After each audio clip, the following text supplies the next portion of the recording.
Human sa kampanya ug sa piniliay, mibalik dayon si Gobernador Gwen Garcia sa iyang gimbuhaton karon nga nalibkas na ang ban sa pagpanghatag og ayuda tungod sa eleksyon.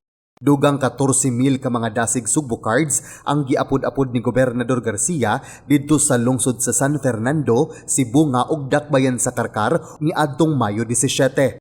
Ang maong duga nga cards alang sa mga partially damaged households sa maong mga lungsod nga wala nahatagan tungod kay naabdan sila sa election ban. Apan human dayon sa piniliay, gisiguro gayud ni Garcia nga mahatag ang dugang mga cards. Sa lungsod sa San Fernando, gidawat ni Vice Mayor Richie Reluya ang dugang 4,707 ka mga dasig Sugbo cards. Si Mayor Mercedita Apura sa Dakbayan sa Karkarsab ang midawat sa kapin 6,200 nga cards alang sa ilang syudad.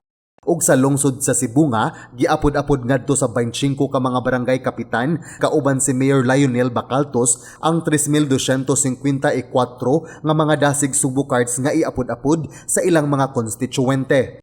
Bisan panahon sa kampanya, kapila gito gibalik-balikan o pahinumdom aning inyong mayor nga. Balik-balik ito dire o panukmagop kung apil ba yun sila pulos dasig Sugbo. Muna ako silang ginan, tarawan ito na dito inyungan.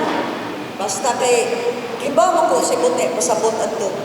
Nga, inighuman gidayon sa election period, may gibawalan na dapat pa-distribute, kinahanglan sa labing daling panahon, pa-distribute yun na to ang dasig Sugbo ng cards. Munang ako ginagianhi dinhi, ako gigahinan o panahon, aron maapod-apod na din nato sa kapin 3,000 nga nagulak nga makatabang-tabang man lang sa ilang mga adlaw-adlaw nga panginahanglan.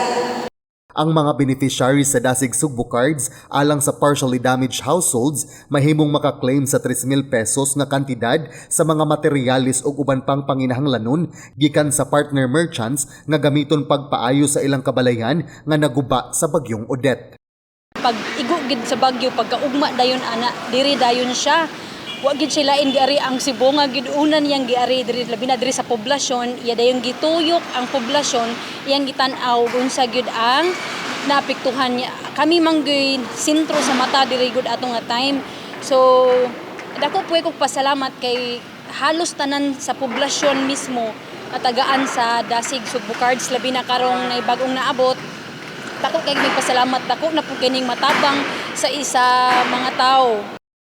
Uban sa taho ni Paula Mendoza, kini si John Fredson Granada, balita sa Sugbo.